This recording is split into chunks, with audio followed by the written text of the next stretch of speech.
এখন আরাম লাগেনি? আল্লাহ আমার আব্বারে মাফ করো আল্লাহ।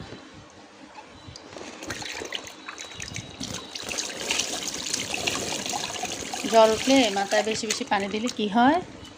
জ্বর নেমে যায়, মাথা ঠান্ডা হয় আর আরাম লাগে। জ্বর নেমে যায়। মাথায় পানি না দিতে দিলে কী হয়? জ্বর নামে না, দুষ্ট জ্বরটা নামে না। আমরা তাড়াতাড়ি ভালো হয়ে যাব না? আমরা ঈদ করতে হইব না? আমরা না গব্বা, ঈদ করতে হইব না? হ্যাঁ, ঈদ করতে হইলে আমরা তাড়াতাড়ি সুস্থ হয়ে যেতে হবে। আর এটা একটা মজা না? শুয়ে রয়েছে একজনে মাথায় পানি মাথায় পানি ঢালতেছে আরেকজনে, কি মজা!